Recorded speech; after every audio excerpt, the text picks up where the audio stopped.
places in New York that the city has forgotten. Corners where time seems to stand still, where past and present blur, and where some who dare to enter never come back. This is the story of the Ghost Subway, a station closed decades ago, yet still alive, in a way that no one should ever experience. Long ago, the City Hall station wasn't just a transit point. Its curved arches and elegant architecture made every trip on the subway feel like entering a small underground museum. Shiny tiles lined the walls. Antique lamps illuminated the platforms, and every train announcement seemed carefully designed to guide passengers calmly and precisely. The city was alive, and the station was its underground heart. Over time, however, subway routes changed, and City Hall was closed. Signs went dark, trains stopped running, and the doors that were once open to the public shut forever. Most New Yorkers believe it's empty. Some even consider it a historic landmark, a memory on old maps, forgotten beneath the constant noise of the city that never sleeps. But those who have dared to cross its abandoned tunnels tell stories that defy logic and time.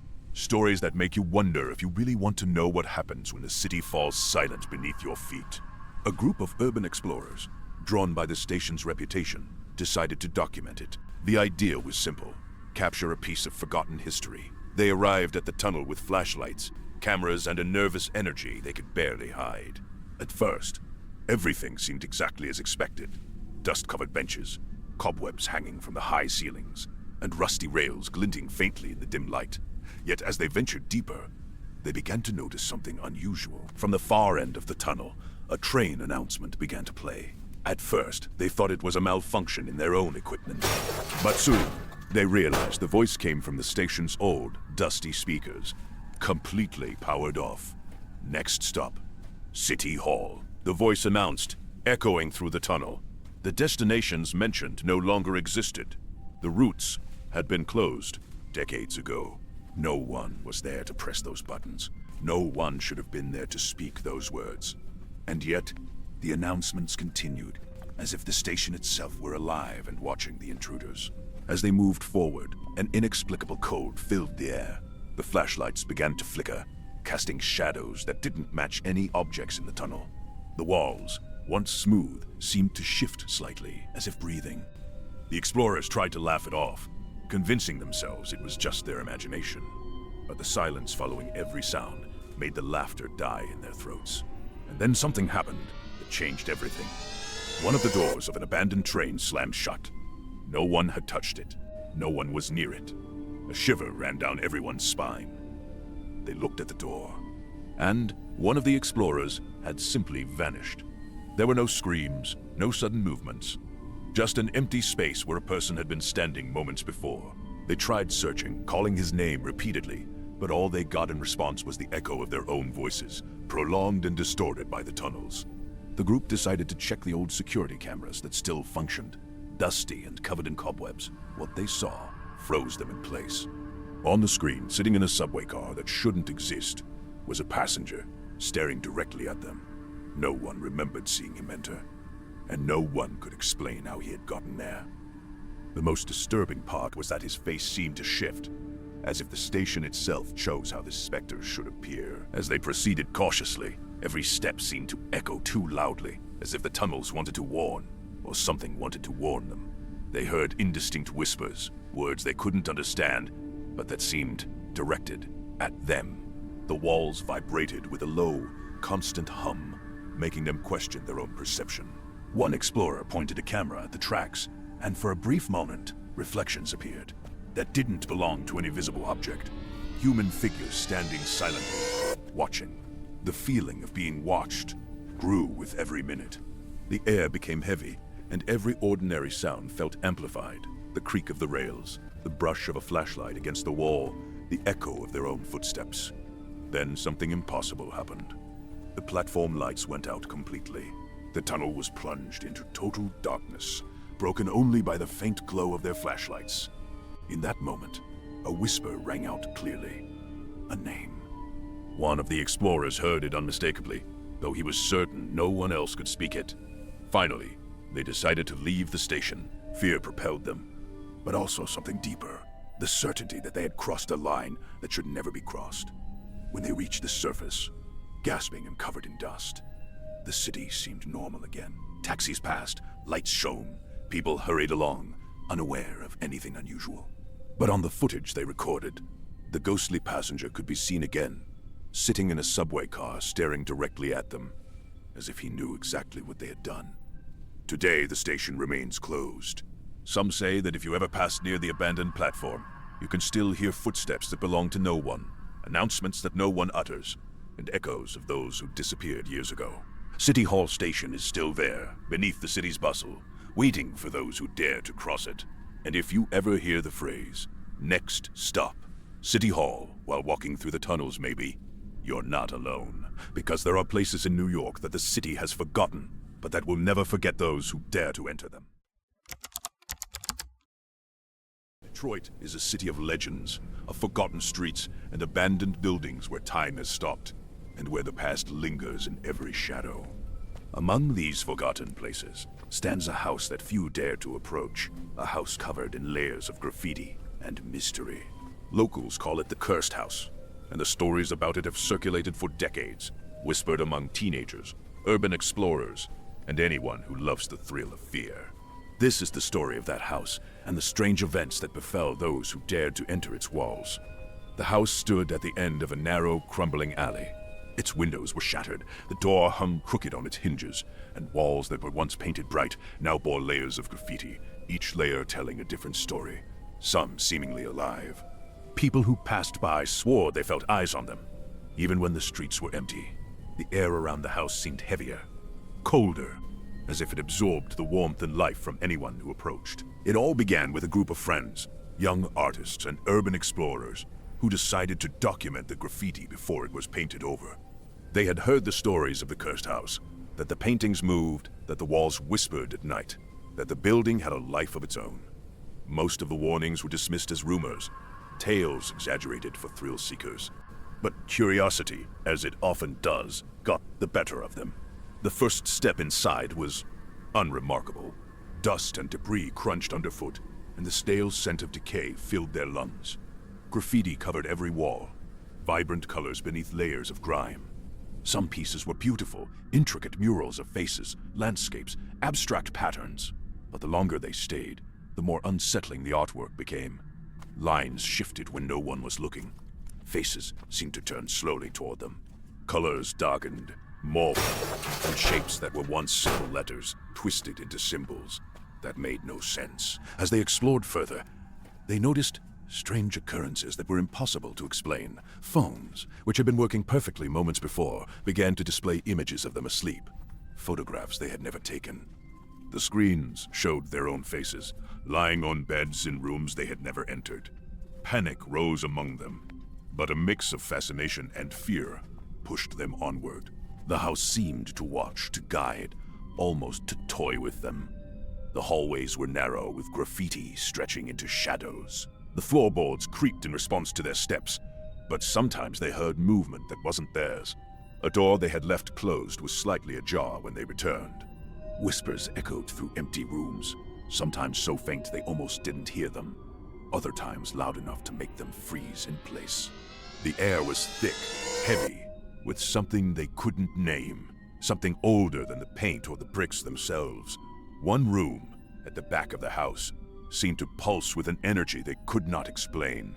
The walls were covered in faces, faces that stared from every angle, each more detailed than the last. As they stepped closer, the eyes seemed to follow them, tracking their movements. One of the friends felt compelled to touch the wall, and as their hand met the surface, a chill ran up their arm that made them drop their flashlight. In the sudden darkness, the whispers grew louder, almost intelligible. Words in a language none of them recognized, yet somehow understood in meaning. Fear took hold as they realized the house was aware of them, responding to their presence. Time lost meaning inside the cursed house. Minutes felt like hours, and hours like moments. Shadows shifted unpredictably. Hallways that had been straight now appeared twisted. Longer. Impossible. Graffiti that had seemed benign at first now formed messages. Warnings, threats, pleas. One symbol appeared repeatedly, a jagged spiral, scratched into walls and floorboards, glowing faintly under the dim light.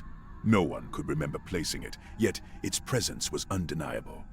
As night approached, the house seemed to close in. Exits that had been clear became blocked by fallen beams. Doors that had been open now sealed shut. The group tried to leave, but the house resisted. Every path led them back to the same room, the room with the staring faces. Panic turned to terror as they realized they were trapped in a place that bent reality. A building alive with a malevolent consciousness. One friend screamed, pointing to a wall where a new face had appeared, their own reflection twisted and distorted, smiling in a way that was not theirs. Eventually, the group found themselves outside again, emerging into the cold Detroit night, exhausted and shaken. The house stood silently, its windows dark, its graffiti seemingly ordinary again. But in the photos they had taken, subtle distortions appeared. Faces in windows that hadn't been there. Symbols scratched into walls in images where nothing had existed before. The cursed house had mocked them, if only through memory and photograph, a reminder that some places are not meant to be explored. Locals continue to tell stories. Some say that on quiet nights, the faint sound of whispers escapes the broken windows, and if you listen closely, you might hear the laughter of those who were never supposed to leave. The cursed house remains at the end of the alley, silent to the casual observer, alive to anyone who dares to look too closely.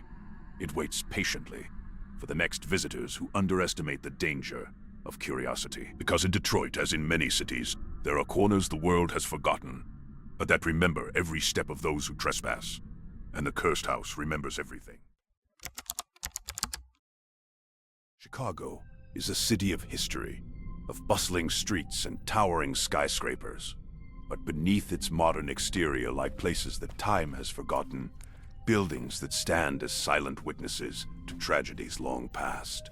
Among them is a hospital, abandoned for decades, whose empty halls have become the subject of whispers, warnings, and daring urban exploration. They call it the Abandoned Hospital of Chicago. This is the story of what happens when the curiosity of the living meets the memories of the dead. The hospital had been closed since the late 1980s. Once a place of healing, it had fallen into decay after years of neglect, lawsuits, and dwindling funding. Its brick exterior was cracked, windows shattered, and the doors long rusted shut. Inside, the floors were littered with debris, papers scattered across hallways, and the faint smell of mildew and chemicals hung in the air. It was the kind of place that inspired fear, even in daylight, but at night, it became a different world entirely. One evening, an urban explorer decided to investigate. Armed with a flashlight, a camera, and a notebook, they entered through a side entrance, partially hidden by overgrown weeds. At first, everything seemed still, eerily quiet except for the crunch of broken glass underfoot. The explorer moved cautiously, scanning the long corridors. Hospital beds, rusted wheelchairs, and overturned carts created an obstacle course of shadows. Every step echoed loudly, as if the building itself were aware of the intruder. As the explorer ventured deeper, the atmosphere grew heavier. The walls seemed to absorb sound, and the fluorescent lights flickered unpredictably, some casting pale illumination, others plunging the hall into darkness. Occasionally, the faint sound of a machine running could be heard, though no electricity flowed. The building seemed alive, reacting to their presence. In one of the operating rooms, the explorer noticed an old chart on a counter. The patient names were yellowed with age, but one entry caused a chill to run down their spine, a birth date matching their own, decades before they were born. At first, it seemed like a coincidence, perhaps a clerical error, but the more they examined the charts scattered across the floor, the more they noticed subtle patterns, connections that defied reason. The hospital seemed to whisper, secrets meant for them alone. The deeper they went, the stranger the phenomena became. Doors that should have led to storage rooms opened into long corridors that didn't exist on the building plans. Footsteps echoed in sync with their own, yet no one else was present. Shadows flitted across walls, vanishing when looked at directly. Occasionally, the distant sound of hospital staff laughing or calling patients' names could be heard, though these voices were distorted, hollow, and filled with an unfamiliar malice. At the end of a long hallway, the explorer found the elevator. Its doors were partially open, revealing a dark shaft beyond. Despite the absence of electricity, the car moved, descending slowly. Compelled by curiosity and an inexplicable sense of inevitability, the explorer stepped inside. The elevator began to descend, stopping at floors that didn't appear on any map. Each stop brought new horrors. Hallways lined with gurneys, patients in tattered hospital gowns, staring with hollow eyes, some floating inches above the floor. The air smelled of antiseptic, decay, and something else, something sweet and metallic that made the stomach churn. The elevator finally stopped at a floor labeled with a faded sign, Pediatrics Wing. The door opened to reveal a room filled with cribs, all empty, yet every one had faint, soft cries emanating from within. The explorer's flashlight flickered, and in that brief moment of darkness, the cries stopped. A whisper in the darkness called their name, unmistakable and intimate, as if the hospital knew their deepest secrets. Panic surged, but turning around, the elevator doors had vanished. They were trapped. The explorer began to run, the corridors twisting in impossible ways. Doors led to dead ends, windows opened to brick walls, and the floor beneath their feet groaned ominously. Shadows moved independently, sometimes ahead, sometimes behind, always just out of reach. The distant hum of machines and whispers grew louder, overlapping in a cacophony that made it impossible to distinguish reality from hallucination. In a small room, the explorer found a mirror. At first, it appeared normal, but as they approached, the reflection did not match their movements. The reflection smiled, twisted, and gestured for them to come closer. Behind the reflection, indistinct figures crowded the room, silent but watching. Heart racing, the explorer looked away, only to find the hallway behind them changed entirely. What had been a straight corridor was now a spiral staircase, descending into darkness. Hours seemed to pass. Though the explorer could not be sure, exhaustion, fear, and the oppressive atmosphere made every second feel eternal. Yet finally, they stumbled toward a faint light at the end of a corridor. Bursting through a broken side door, they found themselves back in the cold Chicago night. The hospital loomed behind them, silent once again, its windows dark, its secrets seemingly dormant. But in the photographs they had taken, the distortions persisted. Ghostly figures in windows, shadows where none could exist, and the reflection of their own terrified face, twisted and unrecognizable. Locals continued to whisper about the abandoned hospital of Chicago. Some claim that at night, the faint sounds of footsteps, laughter, and whispers can be heard from within. Others say that those who enter sometimes never return, or if they do, they are forever changed, haunted by the hospital's memory. The building stands as a testament to the lives once lived there, and a warning. Some places are alive in ways the living cannot comprehend. Because in Chicago, as in any city with a hidden past, there are corners that the world has forgotten, but that remember every step of those who dare to walk them. And the abandoned hospital remembers everything.